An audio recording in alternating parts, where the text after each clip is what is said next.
Assalamualaikum warahmatullahi wabarakatuh. Alhamdulillah, summa alhamdulillah.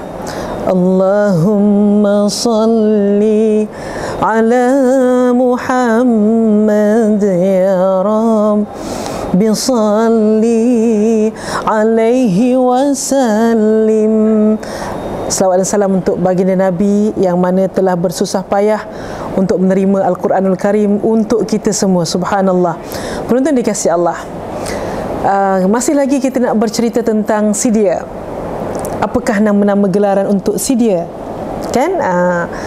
Kita dah tahu selain pada Al-Quran, kita juga panggil dia sebagai Al-Furqan, kita juga panggil dia sebagai Mau'izah, kita juga panggil Sidia ini sebagai Syifa, kita juga panggil Sidia ini sebagai Rahmah. Subhanallah. Kita juga panggil Sidia ini sebagai Al-Kitab. Subhanallah. Penonton dikasihi Allah, hebatnya Al-Quranul Karim. Bayangkan, kalau sehebat mana pun majalah itu, gambar itu, postcard itu, majalah hebat, cantik dengan warna-warninya, tapi habis tempoh dia, besok tu dia dah jadi paper lama, tukar baru. Betul tak? Sehebat mana pun buku-buku itu, sehebat mana pun majalah-majalah yang indah, dia tetap akan jadi paper lama, tukar baru.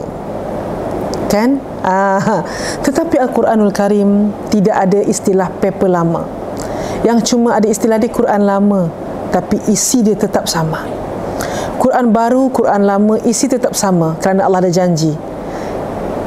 Kami janji, kami jaga. Kan? Quran itu Allah jaga, Allah pelihara. Subhanallah. Maka sebab itu beruntunglah kita kerana menjadi penerima Al-Quran. Kita penerima Al-Quran sebab manusia. Subhanallah. Penonton dikasihi Allah, hari ini kita nak berkenalan apa lagi dengan nama Sidia ini. Okey? Kita nak berkenalan, Quran ini juga dipanggil sebagai gelarannya adalah An-Nur. An-Nur. Kita biasa dengar, kau pembawa cahaya dalam hidupku. Wah, bukan main, sedap kan? Update status kalau jiwa tengah berbunga, kan? Kau memberi cahaya, kau penunjuk cahaya hidup aku. Sebelum ni hidup aku malap, tapi setelah kau datang memberi cahaya untuk hidup aku. Lepas tu dah break.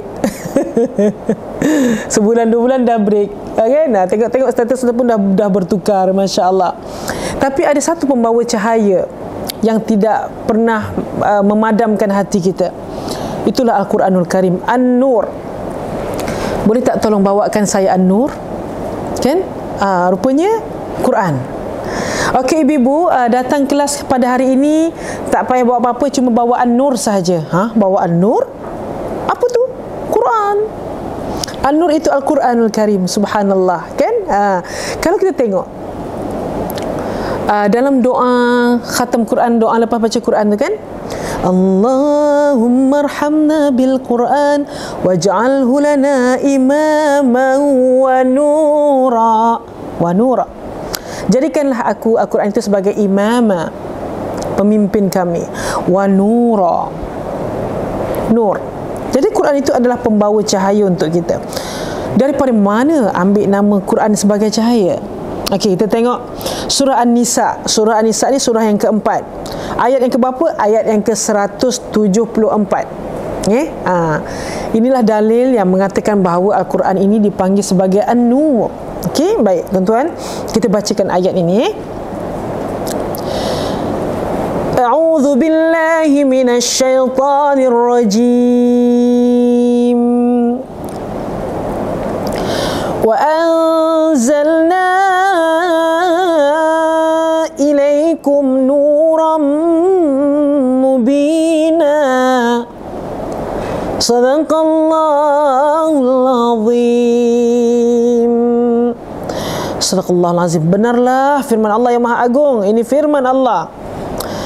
Apa maksud dia? Wa anzalna ilaikum, dan kami telah menurunkan kepada kamu, yakni Al-Quran, sebagai nuram mubina, sebagai cahaya yang menerangi. segala apa jua yang membawa kejayaan dunia ini dan kebahagiaan yang kekal di akhirat. Subhanallah. Nura, dahlah nur, mubin pula. Cahaya yang memberi keterangan yang sangat luar biasa, yang sangat nyata. Subhanallah. Tuan-tuan, sehebat-hebat cahaya yang kita ada torchlight, habis bateri mati dia. Kita ada lampu rumah, ada lampu yang macam-macam bentuk, yang bergantung, yang melekap kat dinding, yang bersinar berkaca-kaca, tapi sampai time blackout, tutup, padam api dia. Tapi ada satu nur, cahaya, yang mana cahayanya tidak akan malap, tidak akan padam. Apakah itu? Itulah Al-Quranul Karim. Sebab itu, tuan-tuan, perempuan yang rahmati Allah, kita ni kalau belajar sains lah, ni ada dalam pelajaran sains tingkatan 1. Tingkatan 1 punya subjek tau. Manusia boleh melihat melalui dengan adanya cahaya. Kita walaupun ada mata, tapi tidak akan mampu melihat tanpa cahaya. Maka apa erti mata kalau tanpa cahaya? Apa erti hidup kalau tanpa Al-Quran? Bagaikan ada motor, bagaikan ada kereta, tapi tak ada minyak. Subhanallah. Kereta ada, minyak tak ada. Motor ada, minyak tak ada. Ada erti ke?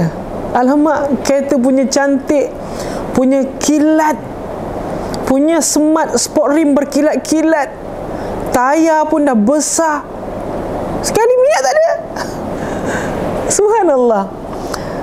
Hidup tanpa cahaya, hidup tanpa Quran bagaikan kereta tanpa minyak. Hidup tanpa Quran bagaikan rumah yang tidak ada elektrik, yang tak ada lampu tapi tidak ada elektrik. Itulah perumpamaan yang sangat mudah untuk hidup kita. Hidup tapi tak bermakna sebab tidak ada cahaya. Apa erti mata kalau tak ada cahaya? Mata sihat, boleh melihat, tapi cahaya tak ada, proses untuk melihat tak dapat. Hidup ada, tapi tak ada cahaya, maka proses untuk bahagia tidak ada. Itu perumpamaan yang sangat mudah, analogi yang sangat mudah, tuan-tuan perempuan yang dirahmati Allah. Maka sebab itu, kalau nak hidup yang bermakna bagaikan kereta yang ada minyak, ini tak ada kaitan dengan kereta yang pakai apa nama tu? Pakai apa nama kereta? Pakai apa? Solar. Bateri Yang kereta apa nama dia tu? Tesla? Ya. Ini tak ada kaitan dengan kereta Tesla. Okey, penonton yang dikasihi Allah. Sebab itu jangan biarkan hidup kita tidak bererti, bagaikan kereta tidak ada minyak, bagaikan hidup tanpa cahaya. Maka ertikan hidup kita dengan hidup tapi ada cahaya. Dengan hidup dia ada Al-Quran, maka dialah yang akan menyuluh hidup kita. Bukan saja menyuluh di dunia, tapi juga menyuluh hingga ke akhirat. Subhanallah. Jangan rugikan hidup tanpa cahaya. Alhamdulillah, penonton yang dikasihi Allah, syukur pada Allah Subhanahu Wa Taala. Kita masih lagi bersama si Dia, masih lagi nak mengetahui apakah nama-nama yang dilaqabkan untuk dia, nama-nama yang diberikan untuk dia selain daripada Al-Quran. Sebagaimana seseorang tu nama dia, ada nama dia, ni contoh tuan-tuan, nama dia Fatimah, ananda Rasulullah. Dia juga diberi gelaran Az-Zahra. Kenapa Az-Zahra? Kerana sinar yang dia ada. Dan Fatimah juga dipanggil gelaran Al-Batul. Kenapa Al-Batul? Kerana dia adalah seorang wanita yang sangat mencintakan akhirat dan tidak fikirkan dunia. So Rasulullah kadang panggil dia ya Batul, wahai anakku yang sangat cintakan akhirat. Subhanallah. Begitu juga Fatimah dipanggil sebagai Ummu Husin. Beliau juga dipanggil gelaran Ummu Hasan. Beliau juga dipanggil gelaran Ummu Abiha, iaitu ibu kepada ayahnya. Maksud dia apa? Fatimah ni punya jaga bapa dia sampai seolah-olah menjaga seorang anak. Subhanallah. Dan Al-Quran ada nama lain lagi? Ada. Apakah nama lain bagi Al-Quran lagi, tuan-tuan perempuan yang dirahmati Allah? Al-Quran juga dipanggil sebagai Al-Bayan. Al-Bayan. Baik. Apakah arti bayan? Bayan ni adalah penerangan, penjelasan yang jelas, penerangan yang terang. Ada orang boleh bagi penerangan tapi tak terang. Ada orang boleh bagi penjelasan tapi tak jelas. Dan Al-Bayan ini adalah satu keunikan dia, ialah dia memberi penjelasan yang benar-benar jelas. Dia memberi penerangan yang benar-benar terang. Tidak ada yang lebih terang melainkan penerangan daripada Al-Bayan. Tidak ada yang lebih jelas melainkan penjelasan daripada Al-Bayan. Al-Bayan juga boleh bercerita tentang kisah-kisah lampau dengan penceritaan yang sangat jelas. Ahsanal qasas, aku boleh menceritakan, kata Allah, cerita-cerita lama, iaitu contohnya kisah Yusuf, sebagai kisah penceritaan yang sangat baik. Allah boleh bercerita dalam Al-Quran tentang kisah lama, sejarah dengan jelas dan terang. Sebab apa? Kadang-kadang input-input sejarah dunia lah, dalam kitab-kitab sejarah ada dipalsukan demi kepentingan sesuatu. Tetapi Al-Quran tidak ada pemalsuannya.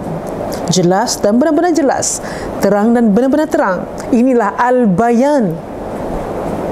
Dia boleh cerita tentang satu perkara yang telah berlaku, yang sedang berlaku dan akan berlaku. Tidak ada kitab, tidak ada cerita, tidak ada buku yang boleh menceritakan tentang past tense, present tense dan perkara-perkara yang akan datang. Tak ada. Only Al-Quran. Hanya ada pada Al-Quran. Dan daripada mana datangnya kalimah Al-Bayan, gelaran ini? Penonton dikasihi Allah, surah Al-Imran ayat 138. Okey, kita bacakan ayatnya insya-Allah. A'udzu billahi minasyaitonir rajim. Hadza bayanun lin-nasi wa hudan wa mau'izatun lil muttaqin. Shadaqallahul azim. Hadza, inilah penerangan, bayanun, penerangan kepada seluruh umat manusia, petunjuk serta pengajaran bagi orang-orang yang hendak dan mahu menjadi orang-orang yang bertakwa. Subhanallah, ini jelas daripada mana kalimah Al-Bayan. Gelaran bagi nama CD Al-Bayan ini dapat daripada mana? Daripada surah Al-Imran, surah Ali Imran ayat 138. Inilah penerangan. Hadza bayan. Inilah bayan. Inilah penerangan. Inilah penerangan yang benar-benar terang. Inilah penjelasan yang benar-benar jelas. Hanya ada pada Al-Quranul Karim. InsyaAllah, jangan lupa untuk baca Al-Bayan. Alhamdulillah, penonton dikasihi Allah, dirahmati Allah.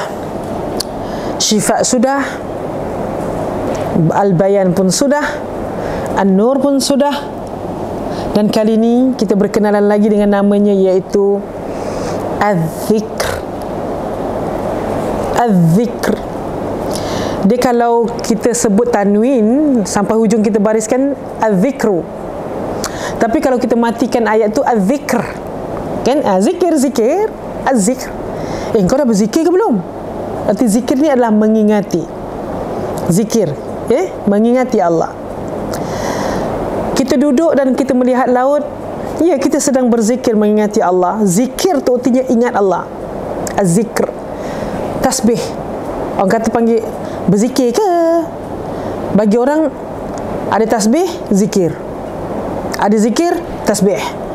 Sebenarnya az-zikr adalah mengingati Allah dengan apa cara sekalipun. Melihat keindahan Allah, berzikir.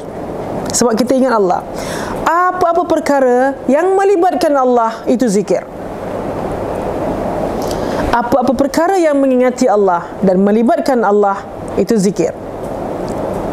So, hidup yang tidak melibatkan Allah, maka itu tidak hidup yang berzikir. Makhluk semua berzikir. Apa arti zikir? Mengingati Allah. Tasbih, tahmid, tahlil, itu pun mengingati Allah. Subhanallah. Penonton yang dikasihi Allah, daripada mana kalimah az-zikr ini diambil sebagai nama si dia? Surah Al-Hijr, Surah Al-Hijr, ayat yang ke-9. A'udzu billahi minasy syaithanir rajim. Inna nahnu nazzalna adh-dhikra wa inna lahu lahafizun. Sadaqallahul azim. Sesungguhnya kami yang menurunkan az-zikr, iaitu Al-Quran, dan kamilah yang memelihara, yang menjaganya. Subhanallah. Jadi jelas Quran ini juga dipanggil az-zikr. Maka sebab itu orang yang baca Quran, jelas dia ingat Allah, jelas dia berzikir. Rupanya baca Quran juga kira berzikir. Subhanallah. So, kalau kata awak sekarang ni sedang bersama siapa? Saya bersama az-zikr. Artinya kita sedang bersama Al-Quranul Karim. Engkau tengah buat apa? Tengah baca Quran. Engkau tengah buat apa? Artinya aku tengah baca Quran alias zikir. Aku sedang baca Quran dan aku juga sedang berzikir mengingati Allah Subhanahu wa taala. Jadi, membaca Al-Quran adalah satu cara yang mengingati Allah yang sangat mudah. Sangat mudah, tuan-tuan. Penonton dikasihi Allah, orang yang baca Quran, yang sibuk dengan Al-Quran, yang mengajar Quran, kadang-kadang guru Quran kan, pagi ngajar, petang ngajar, malam ngajar, terutama yang mengajar madrasah, semak pula, baca lagi, sampai dia nak doa untuk diri sendiri tak sempat. Dia nak doa untuk diri sendiri kan. Kita banyak masa untuk doa kan, kadang-kadang. Ya Allah, aku dah masuk peraduan tu bagi menang, Ya Allah. Ya Allah, naikkan pangkat aku, Ya Allah. Doa untuk diri sendiri tu ada masa? Tak ada. Tapi rupanya ada orang yang terlalu masyghul. Masyghul ni artinya kesibukan yang melampau-lampau, tapi sibuk dia dengan Quran. Pagi ngajar, petang ngajar, malam ngajar, pagi ngajar, petang ngajar, malam ngajar, sampai tak sempat untuk doa sendiri. Orang yang sibuk dengan Quran, sibuk dengan berzikir dengan Quran, Allah kata dia tak minta pun tak apa, aku bagi. Aku boleh bagi apa yang dia minta, tak sempat minta, dan orang lain minta. Semua yang orang minta aku boleh bagi, dan yang orang tak minta pun aku boleh bagi. Hebatnya orang yang bersama az-zikr. Sebab itu rugi tak orang yang tidak menjadi pendamping az-zikr. Kita dengar cerita Piramdi, tengok cerita Piramdi kan. Berdampinglah denganku Mambang. Berdamping dengan Mambang. Jangan minta berdamping dengan Mambang. Berdampinglah denganku Quran, berdampinglah denganku az-zikr, berdampinglah denganku ya syifa, berdampinglah denganku al-mau'izah. Inilah pendamping yang abadi. Tuan-tuan tahu tak, pendamping kita sebagai Al-Quran ini adalah pendamping yang paling setia. Kalau anda ada pasangan, ada couple, contoh, tahu-tahu tak setia, itu normal, tuan-tuan. Jangan nak heran sangat, kerana dia adalah manusia. Kekasih hatimu yang kau puja-puja adalah manusia. Nak cari pendamping yang setia, bukan saja di sini, tapi dia follow you sampai ke kubur. Kita kalau ada peminat pun, tuan-tuan, perempuan, kita mati, peminat pun hebat macam mana, dia tak boleh ikut sampai ke dalam kubur. Tak adalah peminat boleh tunggu kat kubur lama-lama. Ini saya ni fan dia, follower dia, aku tak nak tinggalkan dia. Suruh bolehlah tunggu, dah lah baliklah. Tak nak, aku fan dia, aku follower dia. Asal bolehlah tunggu maghrib. Bang, dah Zuhur bang. Jom. Siapa nak tunggu sampai malam? Tak ada. Tak ada yang orang yang boleh setia menunggu kita kat kubur. Tapi Quran, tuan-tuan, Quran, dia boleh follow kita sampai ke kubur. Tidak ada syak lagi. Maka bodohlah kita, rugilah kita untuk tidak menjadi follower ataupun pendamping Al-Quranul Karim. Rugilah kita, tuan-tuan. Al-Quran itu hujah. Dia akan menjadi peguam bela untuk kita. Tuan-tuan tahu tak apa arti peguam bela? Peguam ni artinya bila kita dah hayat dia, kita salah ke, kita betul ke, dia kena bela kita sampai kita menang. Begitulah Al-Quran. Dia akan jadi pengantara antara kita dan malaikat. Tak payah kita nak cakap banyak. Quran ada. Malaikat, kau janganlah berkira sangat dengan klien aku ni. Lah, kau baik dengan dia ke? Oh, sebab engkau je ni aku tak bantai. Sebab engkau je, kata malaikat. Ni saya mudahkanlah cerita. Maka tuan-tuan dirahmati Allah, maka beruntunglah orang yang ada Al-Quran sebagai az-zikr, peneman dunia hinggalah ke alam kubur. Alhamdulillah, syukur. Walaupun banyak lagi nama-nama si dia yang perlu kita panggil, yang perlu kita gelarkan, yang perlu kita faham. Mudah-mudahan semakin kita mengenal dia dengan niat untuk berdamai sebagai kebaikan, Allah terima sebagai pemberat timbangan kita di mizan nanti, insya-Allah. Penonton dikasih Allah, setiap huruf akan jadi satu hasanah. Satu hasanah Allah bagi 10. Betapa ruginya kita tak mencari kebaikan dengan menggunakan platform Al-Quranul Karim. InsyaAllah, mudah-mudahan inilah petunjuk dan hidayah untuk dunia dan akhirat kita. Sekian wabillahi taufiq wal hidayah. Wassalamualaikum warahmatullahi wabarakatuh.